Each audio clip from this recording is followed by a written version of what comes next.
আল্লাহ রাব্বুল আলামিন বলেন, বিনা হিসেবে জান্নাতে যাবে যেই মানুষগুলো, তাদের দুইটা চিহ্ন থাকবে, আলামত থাকবে। এক নম্বর আলামত হচ্ছে ও আম্মা মান খাফা মাকামা রাব্বিহি, সে আল্লাহর সামনে দাঁড়ানোর ভয় করে, অর্থাৎ তার ভিতরে সব সময় টেনশন করে, এই যে চাচার গাছের মধ্যে আম পেকে আছে, এই আমটা যদি আমি হাত দিয়ে স্পর্শ করি, এই আমটা ধরার কারণে আমাকে জাহান্নামে যাওয়া লাগবে। এই যে আমার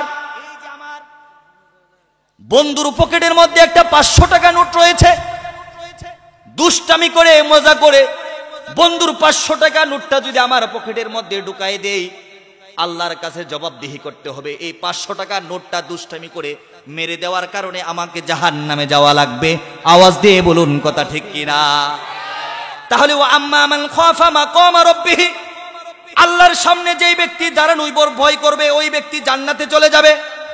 ওয়া নাহান নাফসা আনিল হাওয়া, যেই লোক আল্লাহর সামনে দাঁড়ানোর ভয় করে, ওই লোকটা জান্নাতে চলে যাবে। ওয়া নাহান নাফসা আনিল হাওয়া, আর জান্নাতি মানুষের 2 নাম্বার গুণ থাকবে, নিজের কুপ্রবৃত্তিকে, নিজের যৌবনকে আল্লাহর ভয়ে সব সময় হেফাজত করবে। আওয়াজ দিয়ে বলুন সুবহানাল্লাহ। নিজের যৌবনকে আল্লাহর ভয়ে হেফাজত করতে হবে। গভীর রজনী হয়ে গেছে, একটা মহিলা তোমাকে পছন্দ করে, রাত্রে 2টা-3টার সময় তোমাকে ফোন করে দিয়েছে, কোথায় আছো, আমার ঘরে আসো, আজকে কেউ নাই, তোমার ভাই নাই, তোমার দুলাভাই নাই, আজকে চলে আসো। তোমার বান্ধবী তোমাকে ফোন করেছে, আগামী এত তারিখে আমাদের কলেজে বিদায় অনুষ্ঠান, আজকে ঘুরতে যেতে হবে। এই বান্ধবীকে, এই বাবিকে আর এই শালিকে ডাকার পরে কোনো মহিলাকে যেই পুরুষ ত্যাগ করে, ওই পুরুষটা জান্নাতে চলে যাবে। আওয়াজ দিয়ে বলুন সুবহানাল্লাহ। মুহতারাম হাজিরিন, নিজের ভিতরে কুপ্রবৃত্তি রয়েছে আর নিজের যৌন খাহেসাতকে আল্লাহর তরে যদি কোনো মানুষ কুরবানি করে দিতে পারে, ওই মানুষটা এই পৃথিবীর মধ্যে সবচাইতে বড় আল্লাহর ওলি হয়ে যেতে পারে কি যেতে পারে না?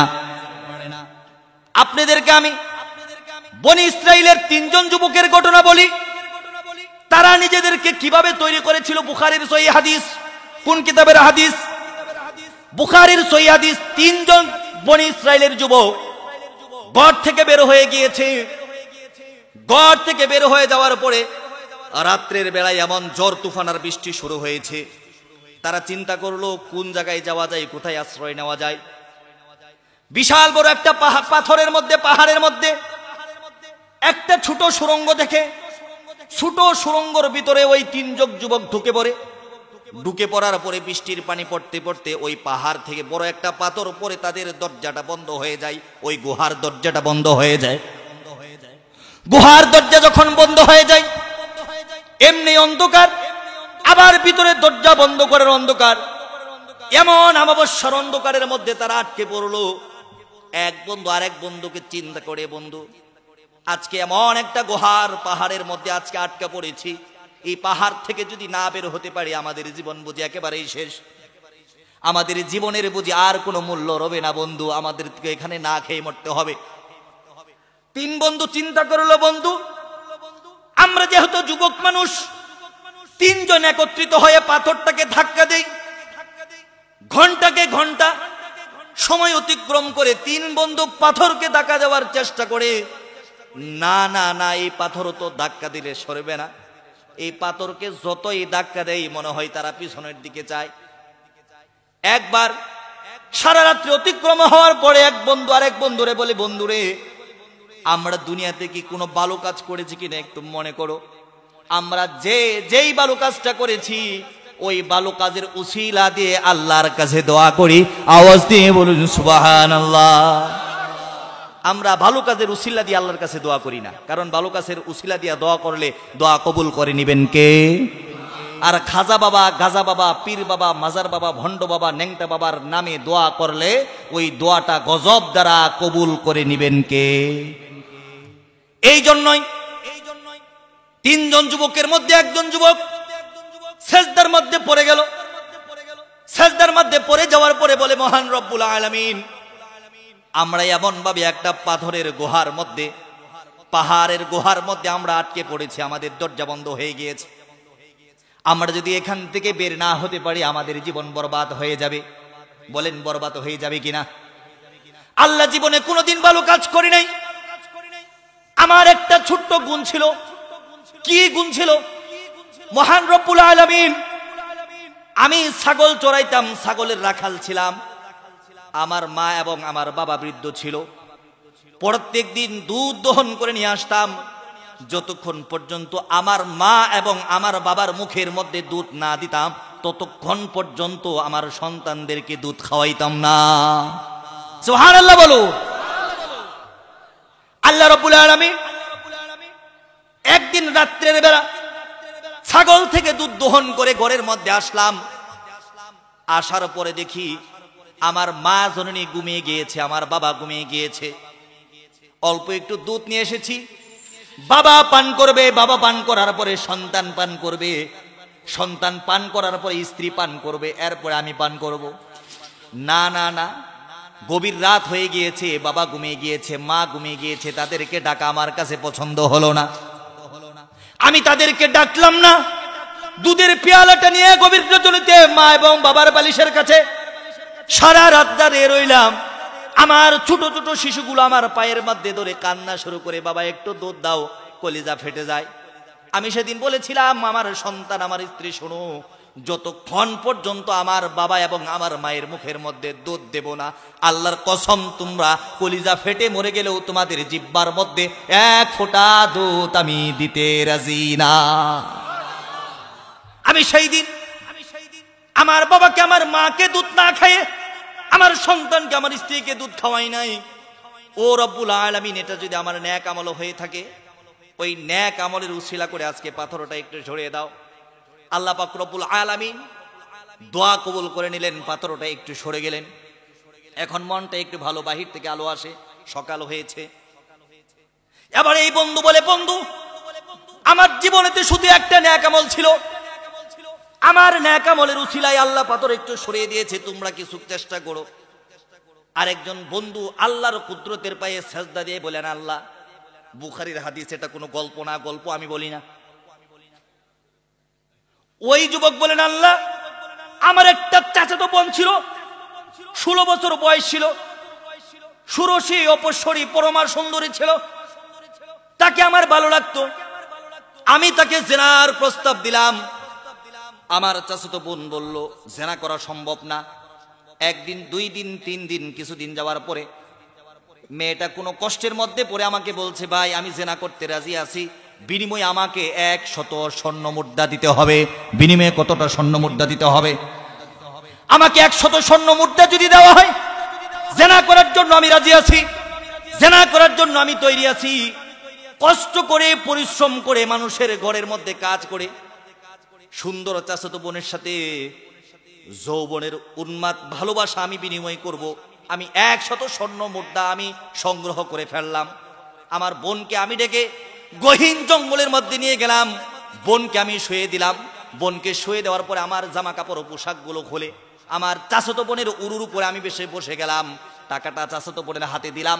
আমার চাচাতো বোন বলল, ভাই, এই যে আমার সতীত্ব তুমি নষ্ট করে দিচ্ছ, আল্লাহ পাক কিন্তু দেখছেন, পৃথিবীর কোনো মানুষ না দেখলেও, ফাম্মা মান খাফা মাকামা রাব্বিহি ওয়া নাহান নাফসা আনিল হাওয়া, আল্লাহর কাছে তোমাকে দাঁড়াতে হবে। আল্লাহর ভয়ে নিজের যৌবনকে তুমি অতিক্রম করো, নিজের যৌবনকে পরিত্যাগ করো, নয়তো জাহান্নামের আগুনে তুমি বাসবা। আল্লাহ রাব্বুল আলামিন হঠাৎ করে যখন চাচাতো বোন বলল আমাকে মরতে হবে, আমি চাচাতো বোনের উরু থেকে লাফ দিয়ে জমিনের মধ্যে পড়ে যাই। আর তখন আমি আল্লাহু আকবার বলে জামা কাপড়গুলো পরে দৌড়িয়ে তোমার কাছে এসে তওবা করেছিলাম। মারি, আমার চাচাতো বোনের উরুর উপর থেকে জেনা করার সুযোগ পাওয়ার পরেও আমি নেমে গিয়েছিলাম। এই বালু কাজটা যদি তোমার দরবারে কবুল হয়ে থাকে, মহান রব, মহান খালেক, ওই বালু কাজের উসিলা করে তুমি আমার জীবনের গুনাহগুলো মাফ করে পাথরটা সরাইয়া দাও। পাথরটা আরেকটু সরে গেল। এবার 2 জন বন্ধু খুশি। আরেকজন বন্ধু সেজদার মধ্যে পড়ে গেল, বলে, রব, আমি জীবনে কোনোদিন ভালো কাজ করি নাই, কিন্তু আমার একজন কাজের লোক ছিল, শ্রমিক ছিল, আমার ঘরে কাজ করার পরে টাকা না নিয়ে এসে আমার ঘর থেকে বের হয়ে গিয়েছিল। তার অল্প 1 দিনের মজুরি দিয়ে আমি একটা ছাগলের বাচ্চা কিনেছিলাম। ছাগলের বাচ্চা থেকে 2টা বাচ্চা হয়েছিল, সেখান থেকে 3টা, সেখান থেকে 5টা। একটা সময় দেখা গেল হাজার হাজার ছাগলের পাল জমা হয়ে গেল। দীর্ঘ 10 বছর 20 বছর পরে লোকটা আসে, আসার পরে বলে, চাচা যান, আমি আপনার কাছে একদিন কাজের ময়না পেতাম, ওই টাকাটা আমাকে ফেরত দেন। আল্লাহ গো, আল্লাহর কসম, আমি ইচ্ছা করলে একদিনের টাকা দিলেই হতো, আমি একদিনের টাকা দেই নাই। ওই 2-3 হাজার ছাগলের পাল আমি ওই শ্রমিককে দিয়ে দিয়েছিলাম। আওয়াজ দিয়ে বলুন সুবহানাল্লাহ। মহানুরব, ওই যে শ্রমিককে আমি 2-3 হাজার ছাগলের পালটা দিয়ে দিয়েছিলাম, ওটা যদি তোমার দরবারে কবুল হয়ে থাকে, ওই দরবারের উসিলা করে, ওই কবুলের উসিলা করে, ওই ছাগল পালের উসিলা করে তুমি আমার পাথরটা সরাইয়া নাও। আওয়াজ দিয়ে বলুন সুবহানাল্লাহ। সমস্ত পাথর সরে গেল, ওই যুবকগুলো ঘর থেকে বের হয়ে আসলো। মুহতারাম হাজিরিন, তাহলে আমরা একজন মানুষকে জাহান্নামী বলার আগে আমার নিজের দিকে তাকাতে হবে, তাহলে তো আমিই তো জাহান্নামী হয়ে যাব, কারণ সীমা লঙ্ঘন তো আমিই করি। দুনিয়ার মহব্বত তো আমার অন্তরের মধ্যে সব থেকে বেশি, সুতরাং আরেকজনকে জাহান্নামী বলার আগে নিজের দিকে চিন্তা করতে হবে নাকি হবে না? তাহলে 2টা গুণ যদি কারো মধ্যে থাকে সে জাহান্নামী, আর 2টা ভালো গুণ যদি কারো মধ্যে থাকে সে জান্নাতি। আওয়াজ দিয়ে বলুন সুবহানাল্লাহ। 2টা গুণ হচ্ছে আল্লাহর সামনে দাঁড়াবে এই ভয় তার অন্তরের মধ্যে আছে, আর আল্লাহর ভয়ে নিজের যৌবনকে বিলীন করে দিয়েছে, জবাই করে দিয়েছে। আওয়াজ দিয়ে বলুন আল্লাহু আকবার। আপনারা সকলে ভালো আছেন? আপনাদের কষ্ট হইতেছে? চলবে আরো কিছুক্ষণ? চলবে কিছুক্ষণ? আপনারা সকলে বিয়ে করেছেন? কিছু কাজের কথা বলার দরকার। বিয়ে করেছেন সকলেই? সকলে বিয়ে করেন নাই? আচ্ছা, কে কি বিয়ে করেছেন হাত তুলেন তো। হাত তুলছেন না? আচ্ছা, মাশাআল্লাহ, নামান। আচ্ছা, বিয়ে করেছেন, কে কে বউরে মারছেন একটু হাত তুলেন তো। ওই যে একজনে মারছে, 2 জনে 3 জনে, মাশাআল্লাহ মাশাআল্লাহ, আপনারা সবাই মারছেন বউরে। আচ্ছা বলুন, এই যে আমাদের স্ত্রীরা আমাদেরকে মহব্বত করে নাকি করে না? এই যে স্ত্রীদেরকে আমরা মারি, একটু রাগ উঠলেই মারি, কারণ মালিক হয়ে গেছেন তো, ঠিক না? আল্লাহ পাকের কোরআনের আয়াতগুলো কি বলে আমি আপনাদেরকে শোনাবো। একটা পিপিলিকাকে কষ্ট দিলে কাল কিয়ামতের ময়দানে এই কষ্টের বিচার আপনার হবে। অন্যায়ভাবে পিপিলিকাকে কষ্ট দেওয়ার ক্ষমতা ইসলাম আপনাকে দেয়নি। অন্যায়ভাবে দিতে পারবেন? দিতে পারবেন? অন্যায়ভাবে কোনো পিপিলিকাকে কষ্ট দেওয়ার ক্ষমতা ইসলাম কোনো মানুষকে প্রদান করেন নাই। আর বউকে মারার ক্ষমতা আপনারা পাইছেন কোথায়? বউ মারার ক্ষমতা ইসলাম আপনাকে দিয়েছে? আপনাকে ইসলাম সুযোগ দিয়েছে, মারার একটা সিস্টেম করে দিয়েছে। আমি সেদিকে যাব না, কিন্তু আমার মা বোনরা আজকে বড় নির্যাতিত, বড় নিষ্পেষিত। আমরা পুরুষ শাসিত সমাজ। আমি একথা বলছি না সব পুরুষেরা স্ত্রীর উপর নির্যাতন করে, কিন্তু অধিকাংশ পুরুষই স্ত্রীর হক আদায় করে না। হক আদায় করে। আপনি বিবাহ করেছেন, বিবাহ করার পরে স্ত্রীর কাছ থেকে অনুমতি নাই, বলা নাই, কওয়া নাই, আপনার ইচ্ছে করেছে আপনি বিদেশ চলে গিয়েছেন। এই বিদেশ চলে যাওয়ার অনুমতি ইসলাম তোমাকে দেয় নাই, ইসলাম তোমাকে দেয় নাই। স্ত্রীর হক আদায় করে, স্ত্রীর সাথে মহব্বত পয়দা করে, স্ত্রীকে সন্তুষ্ট করে, খুশি করে, এরপরে তোমাকে বিদেশ যেতে হবে, এরপরে তোমাকে দাওয়াতে তাবলীগে যেতে হবে, এরপরে তোমাকে হজ করতে যেতে হবে, এরপরে তোমাকে মসজিদে যেতে হবে। আওয়াজ দিয়ে বলুন কথা ঠিক কিনা? স্ত্রীর সাথে ভালো ব্যবহার করতে আমরা একেবারেই রাজি না। স্ত্রীর সাথে ভালো ব্যবহার করতে আমরা কি না, একেবারেই রাজি না। একটা বিষয় আমি আপনাদেরকে আরেকটু বিষয় একটা শেয়ার করি। অনেক লোক আছে বাবা বিয়ে করিয়েছে, কি আর করা যাবে, বউ পছন্দ হয়েছে কিংবা হয় নাই, কিংবা 1 বছর 2 বছর 3 বছর সম্পর্ক করার পরে আরেকটা সুন্দরী মহিলার সাথে তার প্রেম হয়ে গেছে। এখন এই বউ তার কাছে একেবারেই ভালো লাগে, ভালো লাগে না তো লাগেই না। 1 মাস 2 মাস 3 মাস 4 মাস 1 বছর 2 বছর 5 বছর এই স্ত্রীর সাথে সে শারীরিক সম্পর্কও করে না। আওয়াজ দিয়ে বলুন কথা ঠিক কিনা? এই ওয়াজটা আপনার বাংলাদেশের সমস্ত উলামায়ে কেরাম করবে না, এই ওয়াজ কোনো হুজুর করবে না, সব হুজুর করবে না, আমি করে যাচ্ছি। কারণ আজকে বড়ই কষ্ট লাগে, বড়ই দুঃখ লাগে। আমরা কথাই কথাই বউকে খোঁটা দিতে পারি, কথাই কথাই চুলের মুষ্টির মধ্যে ধরতে পারি, কিন্তু কথাই কথাই তার হক আদায় করতে আমরা রাজি না। আওয়াজ দিয়ে বলুন কথা ঠিক কিনা? এই যার একটা লোকের মেয়ে আপনি ঘরের মধ্যে নিয়ে আসছেন, এই মেয়েটা ছোট ছিল, বাবা কষ্ট করে আস্তে আস্তে বড় করেছেন, অনেক যত্ন করেছেন। বাবা বাজার থেকে আসলে একটা চকলেট এনে সর্বপ্রথম আপনার ওয়াইফের হাতেই তুলে দিয়েছেন। আবার এই মহিলাটা যখন আপনার ঘরের মধ্যে আসে, সর্বপ্রথম তার অন্তরের মধ্যে আপনি কষ্ট দেন, এরপরে আপনার মা কষ্ট দেয়, এরপরে আপনার বোন কষ্ট দেয়, এরপরে আপনার ভাই কষ্ট দেয়, প্রয়োজন হলে আপনার বাবাও এই মহিলাকে কষ্ট দিতে কোনো দ্বিধাবোধ করে না। যেই বাবা 16 বছর 18 বছর 20 বছর একটা মেয়েকে লালন পালন করেছে, ওই বাবা যখন মেয়েটাকে স্বামীর হাতে তুলে দিচ্ছে, বাবার কলিজা তো এমনি ফেটে যাওয়ার কথা, যাদের মেয়ে আছে তারা বোঝার কথা। বাবার কলিজা ফেটে যাচ্ছে, মেয়েটাকে কার কাছে দিচ্ছি, মেয়েটাকে কার কাছে দিচ্ছি। আবার সেই সাথে সাথে আপনি 4 লাখ টাকা যৌতুক নির্ধারণ করে দিয়েছেন। আপনার মতো কুলাঙ্গার আর কপাল পোড়া এই পৃথিবীতে আর কেউ হইতে পারে না। আমরাও বুঝি না, আমরা বলি ছেলে বিদেশ করে আসছে, ছেলে সেনাবাহিনীতে চাকরি করে, ছেলে সরকারি চাকরি করে, 5 লাখ টাকা দিয়ে বিয়ে দিলাম। আপনি ভাবছেন 5 লাখ টাকা দিলে এই ছেলের কাছে বিয়ে হবে? আল্লাহর কসম, এই ছেলের কাছে 5,000 কোটি টাকা দিয়ে দিলেও, বিবাহ দিলেও তার সুখ হবে না, কারণ সে লোভী। যে আপনার মেয়েকে নেওয়ার সময় 5 লাখ টাকা যৌতুক দাবি করে, সে আপনার মেয়েকে ভালোবাসবে এই কথাটা আপনি কিভাবে ভাবলেন? সে 2 দিন পর আর 10 লাখ টাকা দাবি করবে, 3 দিন পরে আপনার বাড়ির ওয়ারিস দাবি করবে, 4 দিন পরে আপনার বাড়ির জমি সে লিখে নেবে, নয়তো আপনার মেয়েকে ছেড়ে দিবে। আওয়াজ দিয়ে বলুন কথা ঠিক কিনা? এই জন্যই দিনদার ছেলে থেকে বিয়ে দিতে হবে। আমার আজকে আলোচ্য বিষয় করব, আমাদের সমাজের অনেক মধ্যবয়সী মহিলা আছে, অনেক মা আছে, একটা সন্তানের মা হয়েছে, স্বামী আর খোঁজ খবর নেই না, বাত কাপড় দেই না, বাত কাপড় দেই না, খোঁজ খবর দেই না। এই কষ্টটা তো বুকের মধ্যে চাপা দেওয়া যায়, কিন্তু স্বামী ওই স্ত্রীর সাথে একেবারেই শারীরিক সম্পর্ক করে না। আল্লাহর কসম করে বলি, এই রোগটা যদি আমাদের কারো মধ্যে থাকে, জাহান্নাম ছাড়া আমাদের গতি রবে না। আওয়াজ দিয়ে বলুন কথা ঠিক কিনা? তাহলে আমি আজকে আপনাদের কাছে প্রশ্ন রাখতে চাই, কোন স্বামী যদি তার স্ত্রীর সাথে শারীরিক সম্পর্ক না করে, শরীয়তের দৃষ্টিতে ওই স্বামী স্ত্রী থেকে কয় মাস দূরে থাকতে পারবে? আওয়াজ দিয়ে বলুন আমার কথাটা আপনারা বুঝতে পেরেছেন কিনা? হযরত উমর ইবনুল খাত্তাব রাদিয়াল্লাহু তাআলা আনহুর জামানায়, হযরত উমর ইবনুল খাত্তাব রাদিয়াল্লাহু তাআলা আনহু ঘর থেকে বের হয়ে গিয়েছেন, গভীর রজনীতে দেখবেন কে কি অবস্থা, কে কি করে। হযরত উমর ইবনুল খাত্তাব রাদিয়াল্লাহু তাআলা আনহু ছদ্মবেশে যাইতেছেন মরুভূমির বুক চিরে। একটা ঘর থেকে একটা মেয়ে যৌবনের তাড়নায় স্বামীকে কাছে পাওয়ার আশায় কবিতা আবৃত্তি শুরু করে। সে বলতে থাকে, আজ রাত কত সুদীর্ঘ, আজ রাত কত গভীর, আজকে রাতের এই নিস্তব্ধ চাঁদের আলোতে যদি আমার স্বামীকে আমি পাইতাম, আমার জীবনের সব জ্বালা মিটাইতাম, নিজের জীবনের সব প্রেম আমার স্বামীর সাথে বিনোদন করতাম। আওয়াজ দিয়ে বলুন সুবহানাল্লাহ। উমর রাদিয়াল্লাহু তাআলা আনহু মনটা খারাপ হয়ে গেল। কি রে, আমার রাজ্যের মধ্যে থাকার পরে রাত বাজে 2টা 3টা, একটা মেয়ে যৌবনের তাড়নায় ঘরের ভিতর থেকে গান করে, কে তুমি, কে তুমি।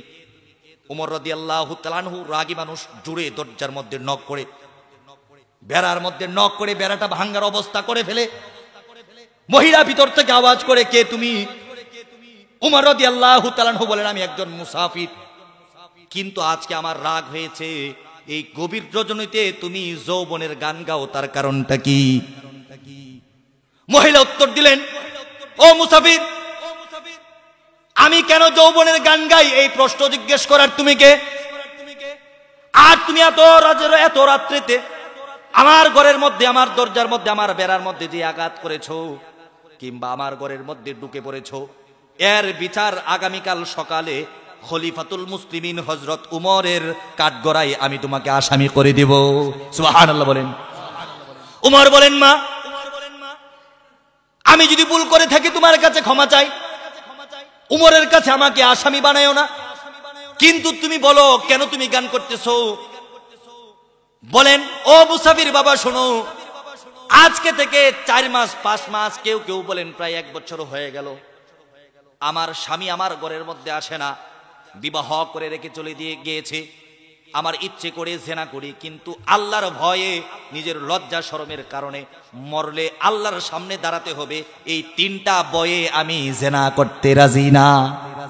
আল্লাহর ভয় আমার অন্তরে আছে, আমি মরলে আল্লাহর সাথে দাঁড়াতে হবে, আর আমার এই পিঠটা স্বামীর জন্য নির্ধারণ করা, সুতরাং আমি সওয়ারি হয়ে আমার পিঠের মধ্যে অন্য কোনো পুরুষকে আমি চড়াইতে পারি না, এই কারণে আমি জেনা করি না, নয়তো আমার খাহেসাতে এত বেশি আমি গুনাহ করতে দ্বিধাবোধ করতাম না।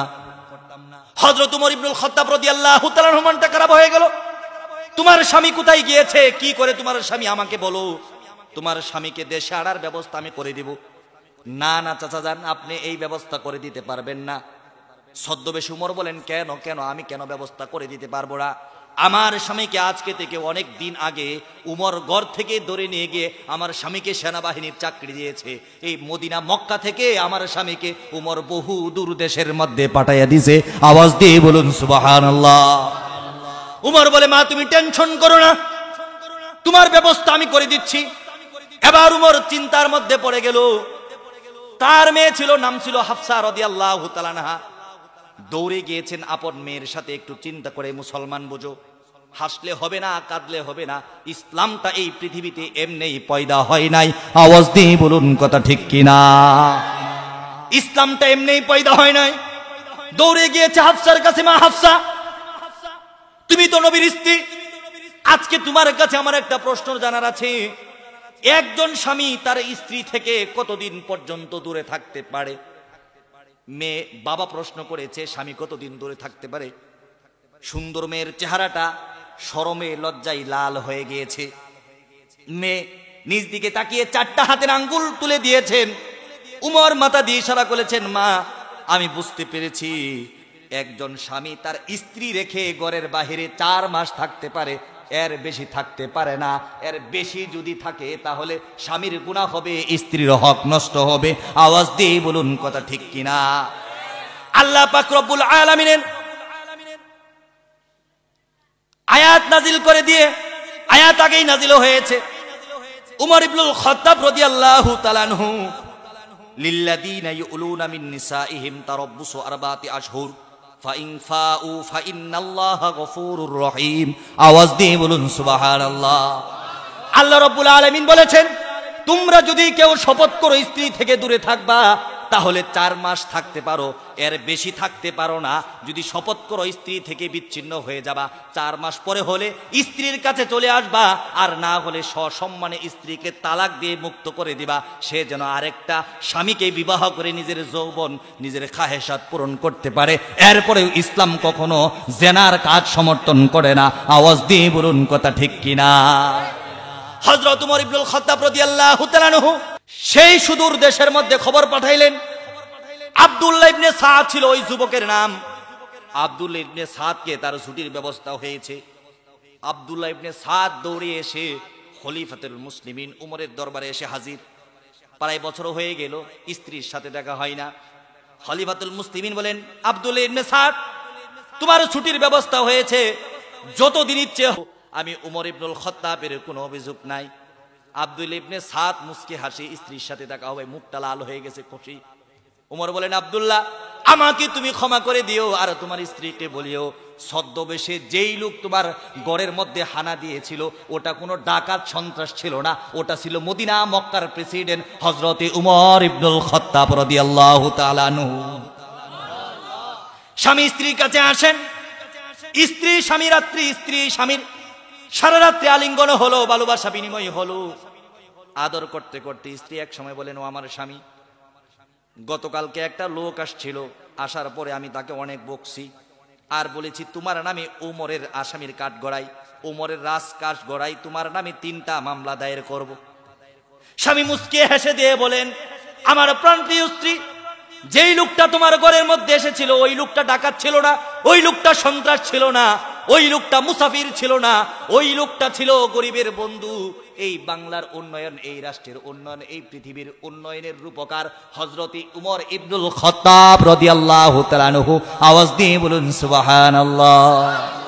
মুহতারাম হাজিরিন, তারা ছিলেন আমাদের বাদশা, তারা ছিলেন আমাদের রাজাধিকার।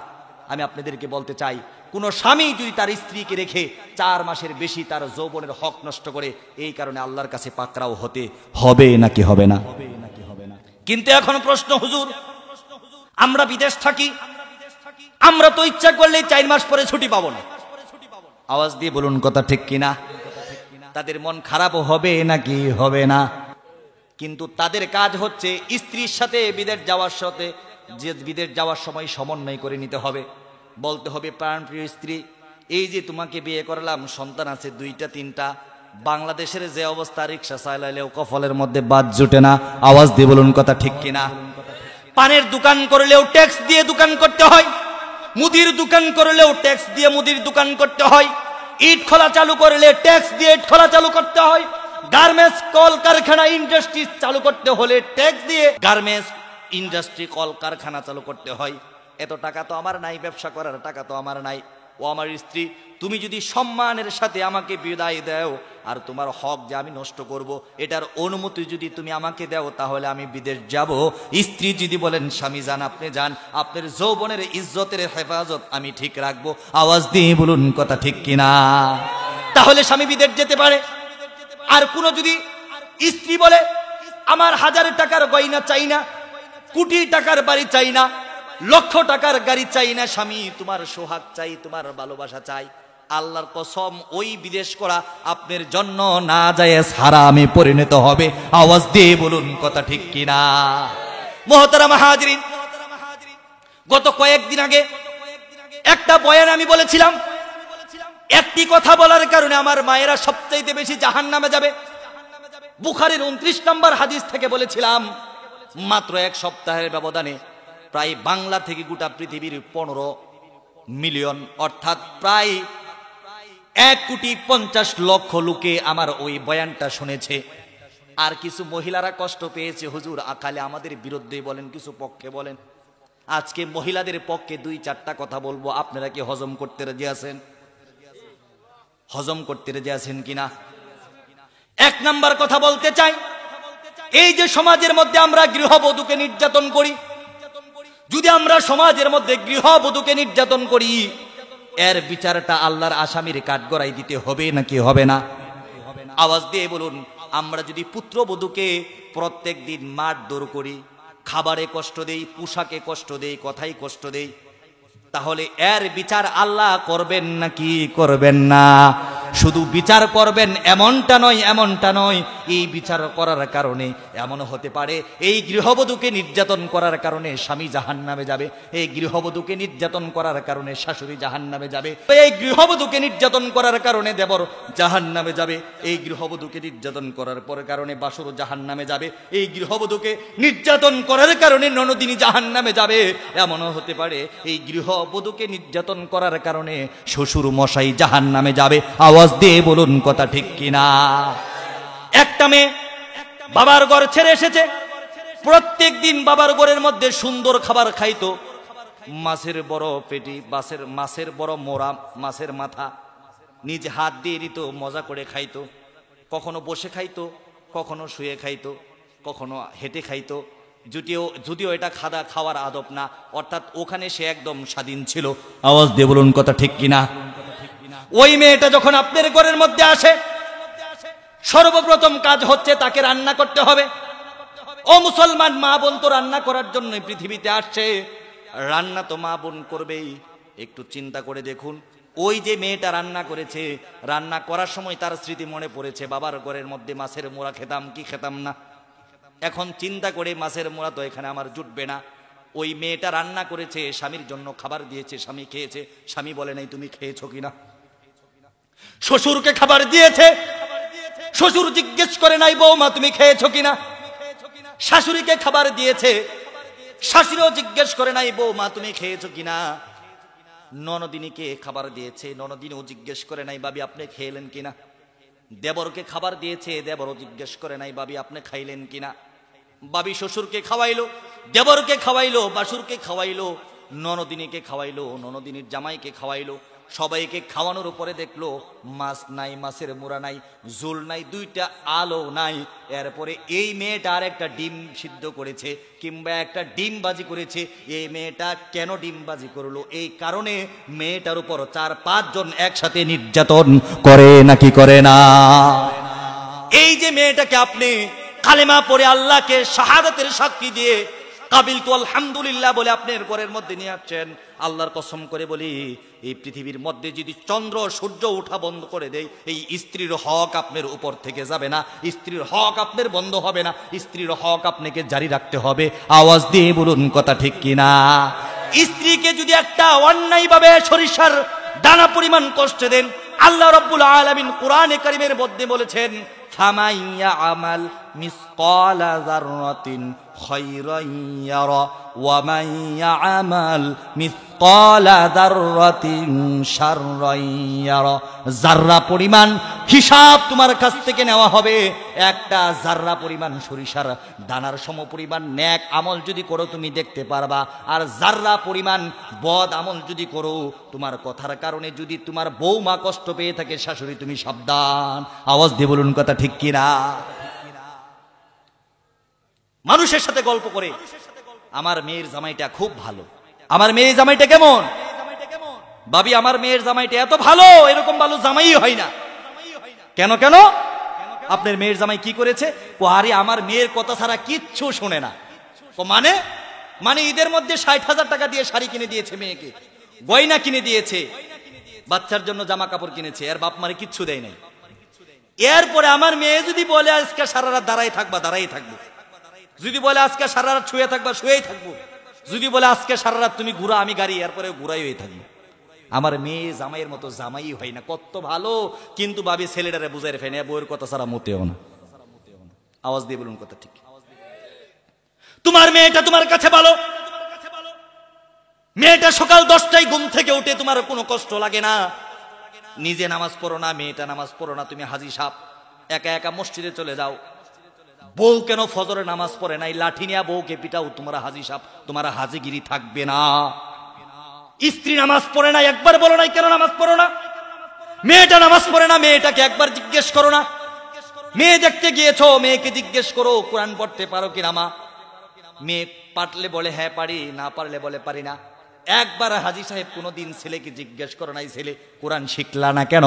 আওয়াজ দিয়ে বলুন কথা ঠিক কিনা? তাহলে যদি আমরা স্ত্রীদের উপর, গৃহ বধূদের উপর যদি নির্যাতন করি, এর কারণে আল্লাহর কাছে বিচার হবে নাকি হবে না? প্রত্যেকটা মানুষের দুই ধরনের গুনাহ। একটা হচ্ছে হকুল্লাহ, আল্লাহর হক নষ্ট করার কারণে গুনাহ হয়। আল্লাহ রাব্বুল আলামিন বলেন, আমার হক যদি কোনো বান্দা নষ্ট করে, অর্থাৎ নামাজ না পড়ে, রোজা না রাখে, হজ না করে, যাকাত না দেয়, আমার সাথে কবিরা গুনাহ করে, আমি আল্লাহর যদি ইচ্ছা হয় ওই বান্দাকে ক্ষমা করে দিয়ে নাজাতের উসিলা করে দিব। আওয়াজ দিয়ে বলুন সুবহানাল্লাহ। কিন্তু হকুল ইবাদ, বান্দার সাথে যেই হক রয়েছে, এই হক যদি কোনো বান্দা নষ্ট করে, কোন হাজী সাহেব যদি তার পুত্রবধূকে অন্যায়ভাবে নির্যাতন করে, কোন স্বামী যদি তার স্ত্রীকে অন্যায়ভাবে নির্যাতন করে, কোন শাশুড়ি যদি তার পুত্রবধূকে অন্যায়ভাবে নির্যাতন করে, আল্লাহর নবী বলেন আজ-জুলমু জুলমাতুন ইয়াউমাল কিয়ামা, ওই জুলুমটা কিয়ামতের কঠিন ময়দানের মধ্যে অন্ধকার রূপ নেবে। এমন অন্ধকার রূপ নেবে, এই পুত্রবধূকে, নিজের স্ত্রীকে, নিজের বাবিকে, নিজের বৌমাকে নির্যাতন করার কারণে এই ফ্যামিলির প্রত্যেকটা নারী পুরুষ জাহান্নামে যাওয়া লাগতে পারে। আওয়াজ দিয়ে বলুন কথা ঠিক কিনা? তাহলে আজকে থেকে দুই হাত তুলে ওয়াদা করুন, আমাদের ঘরের মধ্যে যেই বৌমা থাকবে তাকে নির্যাতন করব না। নির্যাতন করবেন? আমরা যারা স্ত্রীকে বিবাহ করেছি, স্ত্রীর বরণ দিব, পোষণ দিব, খাবার দিব, যৌন খায়েশাত পূরণ করব। যুবকেরা নিজের গর্দান দিয়ে দিব, জীবন দিয়ে দিব, নিজের যৌবনকে কখনো বেপরোয়াভাবে নষ্ট করব না। আওয়াজ দিয়ে বলুন কথা ঠিক কিনা?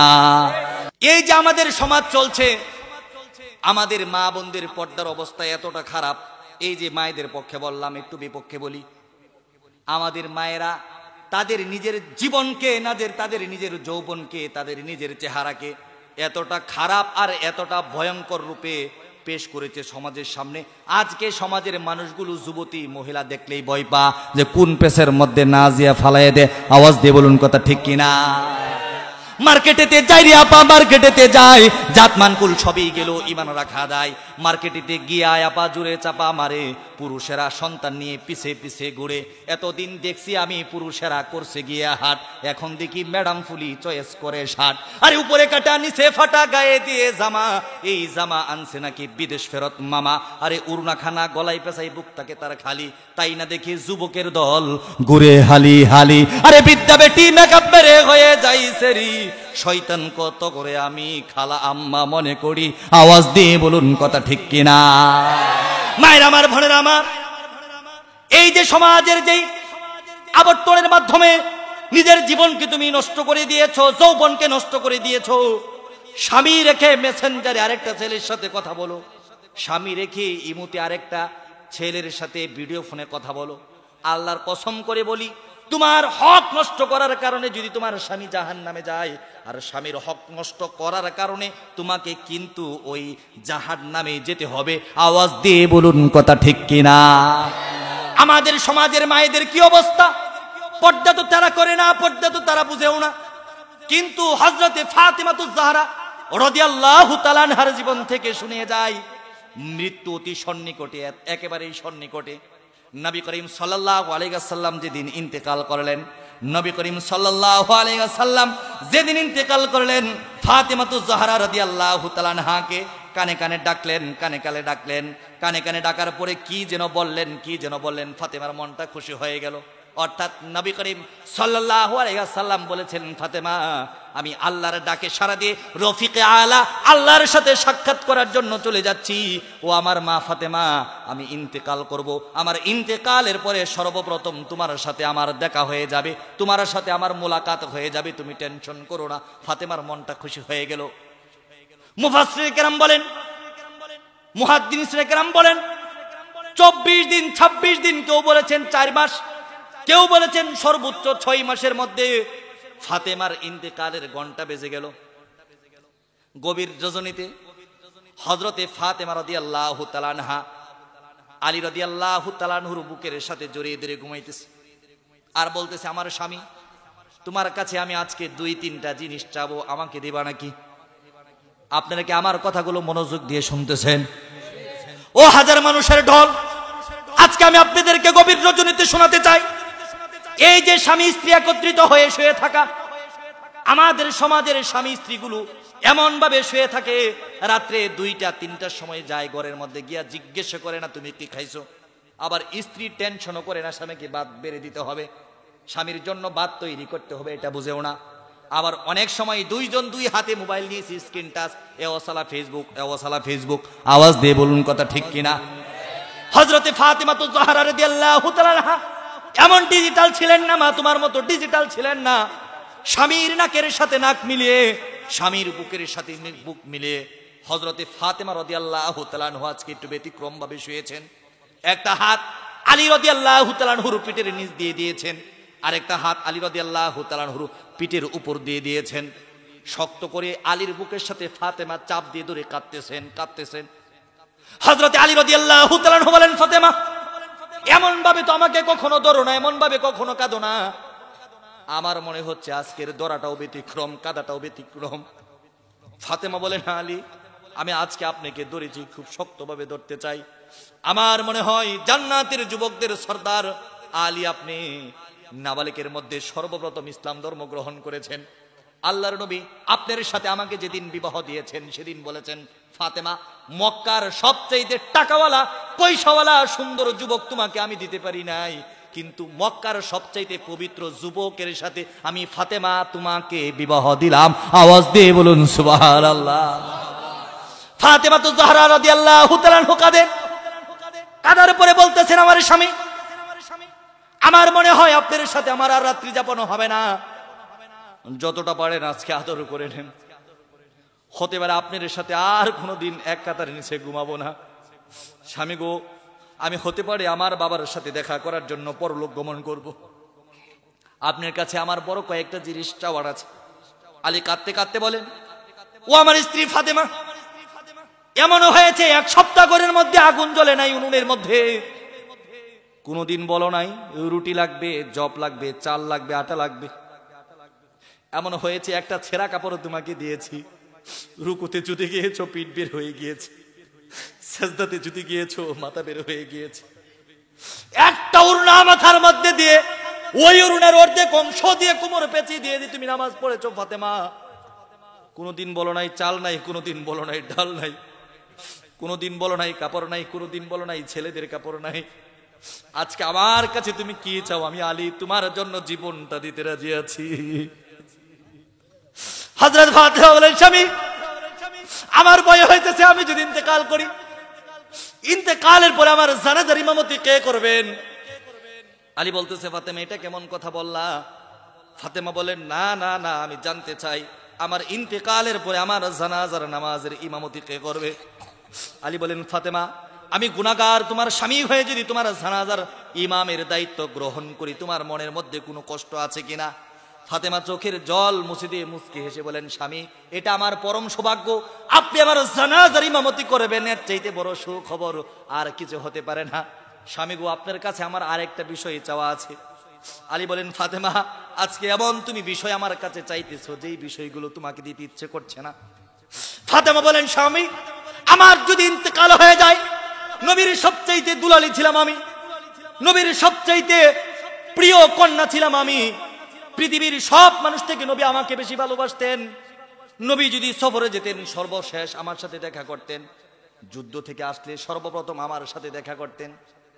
ও আমার স্বামী, আমি জানতে চাই আমার জানাজার পরে যদি মসজিদের মাইকে এলান করা হয়, মক্কা মদিনা, চেচনিয়া কাসনিয়া, বসনিয়া আফগান, চেচনিয়া কাসনিয়া, ইরাক, তুর্কি, চাইনা, সব পৃথিবীর সব দেশ থেকে যত মুসলমানগুলো আছে সব ফাতেমার জানাজার মধ্যে বীর জমাবে। আওয়াজ দিয়ে বলুন কথা ঠিক কিনা? স্বামী আপনার কাছে আমার অনুরোধ, আমি যেই গভীর রাত্রে ইন্তেকাল করব, ওই রাত্রেই আমাকে দাফন কাফনের ব্যবস্থা করে দিবেন। মসজিদের মাইকে যেন ফাতেমার নাম উচ্চারণ না হয়, মসজিদের মিনারে যেন ফাতেমার নাম উচ্চারণ না হয়, মক্কা মদিনার একটা মশা আর একটা মাছিও যেন টের না পাই, একটা মশাও জানবে না, একটা মাছিও জানবে না। আমার ফাতেমার জানাজার আলীর ইমামতিতে হয়ে যাবে, আমি ফাতেমা খুশি থাকবো, নয়তো আলী আপনার প্রতি আমার দাবি থাকবে। আওয়াজ দিয়ে বলুন সুবহানাল্লাহ। আলী কাঁদতে কাঁদতে বলেন, ফাতেমা আজকে কি জিনিস তুমি চাইতেছো দিতে ইচ্ছে করে না, যাও যাও যাও, তোমার জানাজার ইমামতিতে আমি রাজি আছি। তোমাকে সুন্দরভাবে আমি গোসল, তোমাকে সুন্দরভাবে কফিন করে দেব, কোনো মানুষকে ডাকবো না, মাইকিং করবো না, আমি কবরে রাখবো, আমি জানাজা পড়াবো। ফাতেমা বলেন, স্বামী গো আমার আরেকটা প্রশ্ন আছে, আমি ইন্তেকাল করব, কোন পুরুষ মানুষ যেন আমাকে না দেখে, কোন দায়ুস মহিলা যেন আমাকে না দেখে। আবু বকরের বড় মেয়ে আসমার কাছে আমাকে নিয়ে যান, আমি আসমাকে বলবো, আসমা আমি যদি ইন্তেকাল করি আমার জানাজা পড়াবে আলী আর গোসল দিবে তুমি। আওয়াজ দিয়ে বলুন সুবহানাল্লাহ। হযরতে ফাতেমা জাহরা রাদিয়াল্লাহু তাআলা আনহাকে আসমার কাছে নেওয়া হলো। হযরতে ফাতেমা জাহরা রাদিয়াল্লাহু তাআলা আনহা একটা খেজুরের ডাল নিয়ে গেলেন, খেজুরের ডাল নিয়ে আসমার হাতে তুলে দিয়েছেন, আসমা গো এই যে তোমার কাছে একটা খেজুরের ডাল দিলাম, মনে করে এটা ফাতেমা, মনে করে এটা কে? এই যে ফাতেমাকে তোমার হাতে তুলে দিলাম, আল্লাহর কসম বলে আমার কাছে অঙ্গীকার করো ফাতেমাকে তুমি গোসল করাবে, ফাতেমার সতর তুমি দেখবে না, শরীরের উপর একটা কাপড় বিছিয়ে দিবে। ফাতেমার বডিটা কেমন ছিল, ফাতেমার পেটটা কেমন ছিল, ফাতেমার মাথাটা কেমন ছিল, এগুলো তুমি দেখবে না, তুমি ডেকে ডেকে আমি ফাতেমার গোসল করিয়ে আলীর হাতে তুলে দিবে। কিভাবে গোসল করাবে আমাকে একটু দেখাও। আসমা রাদিয়াল্লাহু তাআলা আনহা খেজুরের ডালটা মটির মধ্যে শুয়ে দিয়ে উপরে একটা কাপড় দিয়ে আস্তে আস্তে পানি দিয়ে পরিষ্কার করেন আর কাঁদেন, বলেন ফাতেমা এই যে আপনি মরে গেছেন, আমি উপরের দিকে তাকিয়ে তাকিয়ে আপনার দাফনের ব্যবস্থা করি, আপনার গোসলের ব্যবস্থা করাই। ফাতেমা হযরতে আসমার কপালের মধ্যে চুম্বন করে দিয়ে বলেছেন, আসমা তুমি হও জান্নাতবাসী, হোক আমার আলী জান্নাতবাসী, আমি আজকে আলীর প্রতি খুশি, আসমা তোমার প্রতি খুশি। ওই রাত্রেই ফাতেমা ইন্তেকাল করেন। আসমা রাদিয়াল্লাহু তাআলা আনহা ওইভাবেই গোসল করিয়ে হযরতে আলী রাদিয়াল্লাহু তাআলা আনহু মাত্র ৪-৫ জন মুসল্লি নিয়ে জানাজা পড়িয়ে সাথে সাথে মাটি দাফন কাফন দিয়ে আল্লাহর কাছে ফাতেমার জন্য মাগফিরাতের দোয়া করেন। আওয়াজ দিয়ে বলুন সুবহানাল্লাহ। মুহতারাম হাজিরিন, আজকে আমাদের নারী সমাজ কোথায় গিয়েছে? আজকে আমার নারী সমাজ কোথায় গিয়ে দাঁড়িয়েছে? আজকে আমাদের নারীদের কি কাজ হচ্ছে? আজকে 500, 1000, 2000, 3000 টাকার বিনিময়ে আমার মা তার দেহ বিক্রি করছে। আওয়াজ দিয়ে বলুন কথা ঠিক কিনা? ও মুসলমান, আজকে 500 টাকার বিনিময়ে তুমি তোমার বুট বিক্রি করতেছো। আওয়াজ দিয়ে বলুন কথা ঠিক কিনা? তোমার দাম এত কম হবে কেন? তুমি তো খালিদ ইবনে ওয়ালিদ রাদিয়াল্লাহু তাআলার উত্তরাধিকারী, তুমি তো ওমর ইবনে খাত্তাব রাদিয়াল্লাহু তাআলার সন্তান, তুমি তো মুহাম্মদ ইবনে আবু তালিবের সন্তান, তোমার দ্বারা এরকম কাজ হতে পারে না। তুমি তো মুহাম্মদ ইবনে আব্দুল্লাহ সন্তান, তোমার দ্বারা এরকম নাফরমানি কাজ হতে পারে না। আওয়াজ দিয়ে বলুন কথা ঠিক কিনা? সমাজে একটা উটের দাম 2 লক্ষ টাকা, একটা গরুর দাম 80,000 টাকা, একটা ছাগলের দাম 30,000 টাকা, একটা মুরগির দাম 300 টাকা, একটা কুকুরের দাম আজকে আমাদের সমাজের মধ্যে 30,000, 40,000, একটা কুকুরের দাম সমাজে 1 লক্ষ টাকা পর্যন্ত হয়ে যায়। মুসলমান, আজকে তোমার চরিত্রের দাম, আজকে তোমার বুটের দাম, আজকে তোমার একটা সাক্ষীর দাম মাত্র 500 টাকা হয়ে গিয়েছে। আল্লাহর কসম করে বলি, এই 500 টাকার কারণে, নিজের হাতের টিপকে বিক্রি করার কারণে তোমাকে জাহান্নামে যাওয়া লাগতে পারে, তোমাকে জাহান্নামে যাওয়া লাগতে পারে, তোমাকে জাহান্নামে যাওয়া লাগতে পারে। আওয়াজ দিয়ে বলো মুসলমান কথা ঠিক কিনা? আপনারা জানেন দাহিয়াতুল কলবি নামে একটা লোক ছিল, নিজের 4টা কন্যা সন্তানকে কবর দিয়েছিল। কয়টা? 4টা কন্যা সন্তানকে কবর দিয়েছিল। আমি বলতে চাই, দাহিয়াতুল কলবি 4টা কন্যা সন্তানকে কবর দিয়ে যেই দৃষ্টান্ত স্থাপন করেছিল, বর্তমান বাংলার জমিনে আমার কিছু মা আর কিছু বোন আর কিছু ভাই ওই দাহিয়াতুল কলবির আইএমএ জাহিলাতের যুগকে হার মানিয়েছে। আওয়াজ দিয়ে বলুন কথা ঠিক কিনা? গত 1 সপ্তাহ আগে আপনারা দেখেছেন, আয়েশা নামক একটা মেয়ে, 16 বছর কিংবা 18 বছর বয়স, তার মা তার ফুফাতো ভাইয়ের সাথে পরক্রিয়ায় লিপ্ত হয়ে গেল। মেয়েটা দেখলো আমার মা তো তার ফুফাতো ভাইয়ের সাথে জেনা করে। বাবাকে বললে বাবা কষ্ট পাবে, আমি তো মাদ্রাসায় পড়ি, মাকে একটু বোঝাই। মাকে বোঝানোর চিন্তা ভাবনা করে মা না বোঝে উল্টা মেয়েটাকে ওই পুরুষের হাতে তুলে দিয়ে গৃহ নির্যাতন করে, দর্শন করে ওই মেয়েটাকে হত্যা করে ওই মা আর ওই মায়ের ফুফাতো ভাই মুক্তি পাওয়ার চেষ্টা করে। আওয়াজ দিয়ে বলুন কথা ঠিক কিনা? আইএমএ জাহিলিয়াতকে হার মানিয়েছে। কয়েকদিন আগে মাত্র 30-32 বছর বয়সের একটা ট্রাক্টর চালানোর ড্রাইভার যুবক, 5 বছর বয়সের একটা মেয়ে সন্তান, নবী করিম সাল্লাল্লাহু আলাইহি ওয়াসাল্লাম বলেছেন, যদি আমি কারো প্রতি বেশি খুশি হই, আমি ওই জমিনের মধ্যে বৃষ্টি বর্ষণ করি। ওই লোকটার প্রতি যদি আমি আরো বেশি খুশি হই, তার ঘরের মধ্যে মেহমান তুলে দেই। আর ওই লোকটার প্রতি যদি আমি তার চাইতে বেশি খুশি হই, ওই লোকটার ঘরের মধ্যে আমি কন্যা সন্তান দান করি। আওয়াজ দিয়ে বলুন সুবহানাল্লাহ। কন্যা সন্তান দান করি, কন্যা সন্তান দান করি। নবী করিম সাল্লাল্লাহু আলাইহি ওয়াসাল্লাম বলেছেন, তোমার 4টা মেয়ে আছে, একটা ছেলে আছে, 5টা চকলেট তুমি নিয়েছো, তোমার মেয়ের আগে তোমার ছেলেটা দৌড়ে তোমার কাছে চলেছে। আমি আল্লাহর নবী বললাম, 4টা মেয়ে সন্তানকে খুঁজে খুঁজে হাতের মধ্যে একটা করে চকলেট দিবে। চকলেট দেওয়ার পরে 5 নাম্বার চকলেটটা তোমার ছেলের হাতে তুলে দিবে, নয়তো আমার নবীর হাদিসের উপর আমল করা হবে না। আওয়াজ দিয়ে বলুন সুবহানাল্লাহ। ওই যে 30-32 বছর বয়সের যুবক পরক্রিয়া করে আরেকটা নারীর সাথে জেনা করে, মেয়েটা হাতের হাতে দেখে ফেলে। মেয়ে তো বাবার পিছনে পিছনে ঘুরে, মেয়ে তো বাবার পিছনে পিছনে ঘুরে। এক সময় মেয়েটা দেখে বাবা জেনা করতেছে। মেয়েটা বলল, বাবা তুমি এটা কি করতেছো? আম্মু আসলে আম্মুকে বলে দেব। বাবা চিন্তা করলো, যদি স্ত্রীকে বলে দেয় স্ত্রী চলে যাবে, শ্বশুর বাড়িতে বদনাম হবে, কি আর করা যায়, মেয়েটাকে হত্যা করে মেয়েটাকে জবাই করে ব্যাগের মধ্যে ভরে একটা নদীর মধ্যে ফেলে দেয়। আর সারাদিন মায়েকে একটা নিয়ে, রিক্সা একটা নিয়ে ঘুরে ঘুরে এলাচ করতে থাকে, অমুকের কন্যা অমুক আজকে সকাল 8 ঘটিকা থেকে নিখোঁজ হয়ে গিয়েছে। আওয়াজ দিয়ে বলুন নাউজুবিল্লাহ। আমি বলতে চাই, আরবের মক্কা নগরীতে দাহিয়াতুল কলবি তার জীবন্ত শিশুগুলো কন্যা দিয়ে যেই পাশ্চাত্য রচনা করেছিল, আজকে বাংলার জমিনে আয়েশার মায়ের মতো কুলাঙ্গার আর 5 বছর বয়সের বাচ্চারা বাবার মতো কুলাঙ্গার হয়ে ওই দাহিয়াতুল কলবির ঘটনাকে হার মানিয়েছে। আওয়াজ দিয়ে বলুন কথা ঠিক কিনা? পরিসমাপ্তির আরেকটা কথা আপনাদেরকে বলবো, এটা বলেই শেষ করে দিব। আমরা ছোটবেলা দেখতাম, আমরা যখন এসএসসি পরীক্ষা দিয়েছি, আমি ব্যক্তিগতভাবে দিয়েছি, এসএসসি পরীক্ষা দিয়েছি, ইন্টার পরীক্ষা দিয়েছি। এই যে আমরা যখন এসএসসি পরীক্ষা দিয়েছি তখন স্কুলের মধ্যে, মাদ্রাসার মধ্যে বিদায় অনুষ্ঠান হতো কি হতো না? বিদায় অনুষ্ঠান হতো। বিদায় অনুষ্ঠানের পরে একজন হুজুর থাকতো, সূরা ফাতিহা তেলাওয়াত করতো, ইখলাস তেলাওয়াত করতো, অভিভাবক থাকতো, টিচার থাকতো। আমরা কেঁদে কেঁদে বক্তব্য দিতাম, বলতাম এই যে জামিয়ার ছায়ার নিচে ছিলাম, ওই যে অমুক স্কুলের ছায়ার তলে ছিলাম, আমার পিতৃতুল্য উস্তাদের সাথে কত বেয়াদবি করেছি, আল্লাহর হস্তে আজকে আমাদেরকে আপনারা মাফ করে দেন। আওয়াজ দিয়ে বলুন কথা ঠিক কিনা? কিন্তু আজকে সমাজের কালের অবর্তমানে আবহাওয়ার পরিবর্তনের মাধ্যমে আমাদের বিদায় অনুষ্ঠান পাল্টে গিয়ে হয়েছে র‍্যাগ ডে। কি নাম হয়েছে? একটু আওয়াজ দিয়ে বলুন, নামটা কি হয়েছে? নামটা কি হয়েছে? র‍্যাগ ডে মানে বিদায় অনুষ্ঠান। ছেলেটা যখন এসএসসি পরীক্ষা দিবে স্কুলে র‍্যাগ ডে হবে, মেয়েটা যখন ইন্টার পরীক্ষা দিবে স্কুলে র‍্যাগ ডে হবে, কলেজে র‍্যাগ ডে হবে। ছেলেটা যখন ভার্সিটিতে পরীক্ষা দিবে, ভার্সিটিতে চান্স পাওয়ার জন্য ছেলেটা আল্লাহর কাছে নামাজ পড়েছিল, এখন বুয়েট ইঞ্জিনিয়ার হয়েছে, ঢাকা বিশ্ববিদ্যালয় থেকে অনার্স করেছে, চাকরিতে যেতে হবে, মাস্টার্সে যেতে হবে, আল্লাহর প্রশংসা করাটাই শ্রেয় ছিল। আওয়াজ দিয়ে বলুন কথা ঠিক কিনা? না না না, পশ্চাৎ অপসংস্কৃতির ঘোর আধারে বাংলাদেশ নিমজ্জিত। আমার মেয়ে তার শরীরের জামা খুলে একটা সাদা গেঞ্জি পরে নিল, আমার ছেলে তার টি শার্ট খুলে, তার শার্ট খুলে একটা সাদা গেঞ্জি পরে নিল।